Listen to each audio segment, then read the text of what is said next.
Principal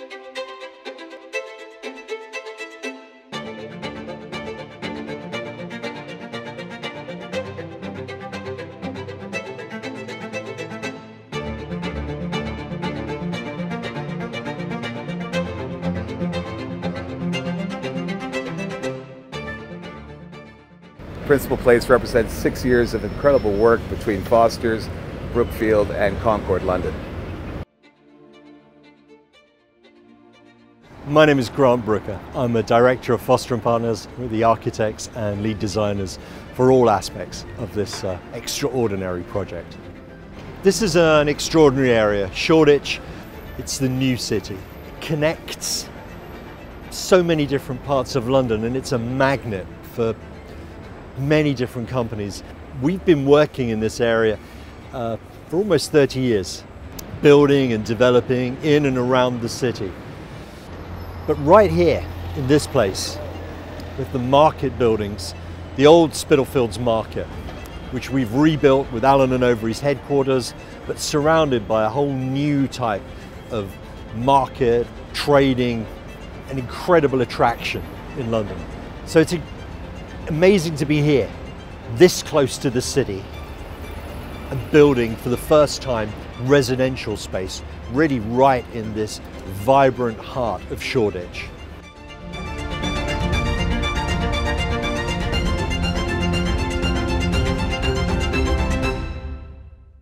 My name is Richard Amlott. I am the Development Director for Brookfield Properties, who's worked on this Principal Place scheme for the last 5 years of my career.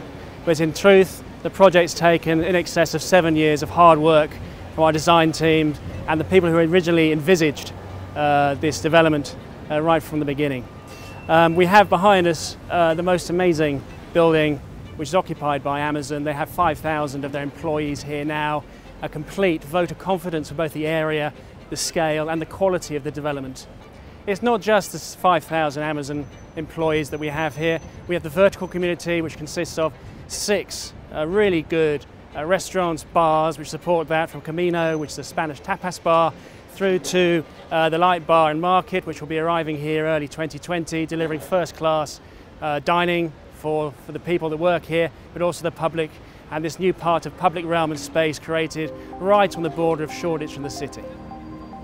This building is about connections, how you connect to the plaza, how you connect to Shoreditch, how you connect to the different types of work types and places that happen here. It's a very special location. It took a very special occupant to come here to realize those advantages. The structure, and you can see it sort of all around you, even here in the lobby spaces, has been completely expressed and it's totally exposed. So really what you see is what you get. And we wanted that industrial aesthetic. It's very important to the market, to the areas around here, how they connect to the past.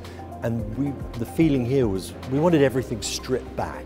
It's a very long building, and it's broken into a series of smaller parts, and they are themselves broken down by giant atria courtyards that come right the way through the building, so the daylight penetrates right the way down into the heart of the space.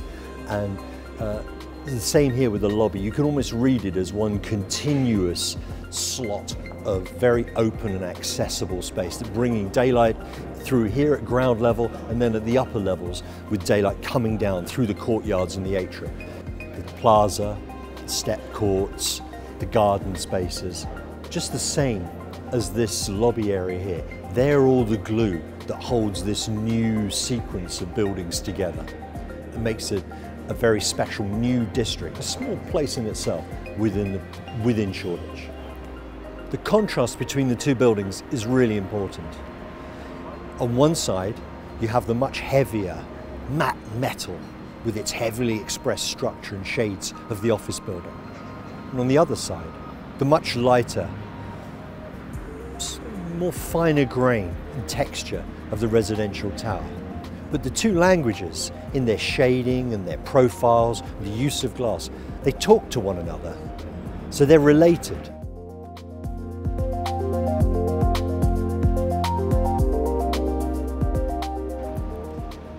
How any building touches the ground, connects to the spaces around it, is incredibly important. And so here we have the entrance to the tower directly behind me.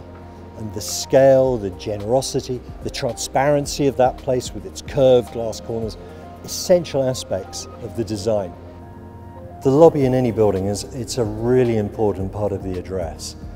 And again, it's vital that it connects absolutely directly into the plaza, and a very key part of the building and how the building is seen and how the tenants, occupants of the building, how they actually enjoy the space.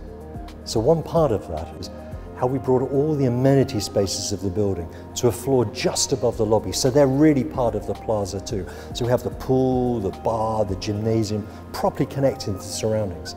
So that connection, the connection that we want to make between this very special lobby space and all those wonderful kind of amenities, is all carried out in this one stair. And the stair became a really interesting element in all of the composition here. Just a floor above the lobby, we created another space. We use it as a bar, another kind of social amenity for the building. Perfectly located, just above street level here, easy to kind of walk in and through. So you feel when you're in any of these parts of the building, directly connected to the outside, to the people in the streets and the places that surround the building, which gives it this, I think, a fantastic energy, and hopefully will give people a real joy in the experience of being in the gym or in the bar, in that pool, just seeing the people and the life that surrounds them, and feel that that really belongs right in the heart of Shoreditch.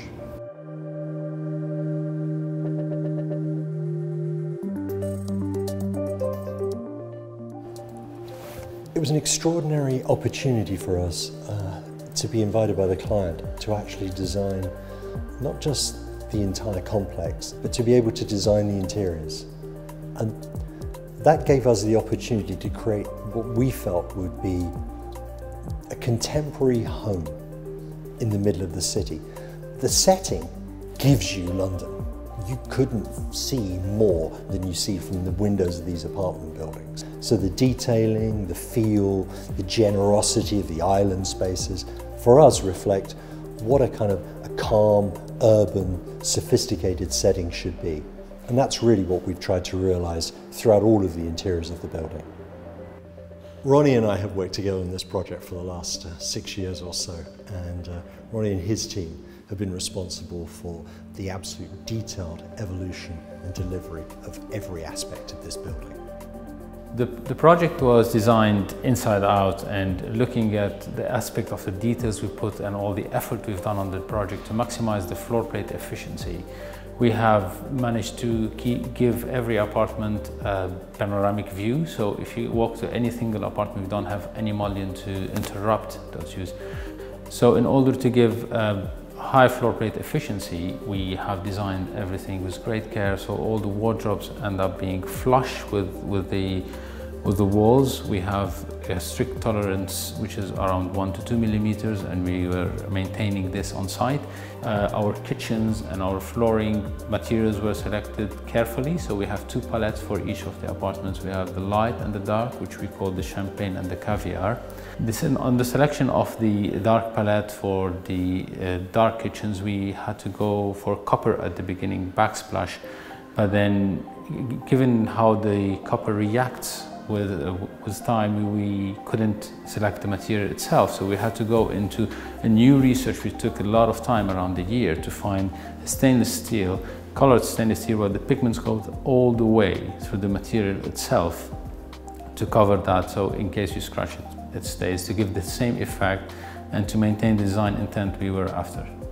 One of the hardest elements was how the interface of the facade will meet the fit out of the building. So in order to maintain that flush, the mullion itself flush with the wall, we had to work on all shadow gaps all around. The facade itself moves in different directions than the wall. The wall itself follows the building movement. The facade moves differently because it takes all the wind load, and that gap also goes all the way around, and then we have also the blind box, integrated blind box, following the same shadow gap that we have around. One more aspect of the project which is incredibly important, and it's really at the heart of its creation, was how sustainable can it be? And really driven from our client, how he would make that work. It's this incredibly generous space, which brings everybody, workers, people who live here, people who are just passing by, enjoying the restaurants and cafes and bars that surround it. And that life comes right into the heart of this project. And that's part of the sustainable core of the development. Its accessibility, its openness, our ability for the buildings to breathe, how the air passes through them, the way they share energy. Every single aspect of the project that could make it greener has been done. But of course, key to all of these parts is developing this abandoned, lost part of London and making it a rich, new urban environment and a really essential part of the new city.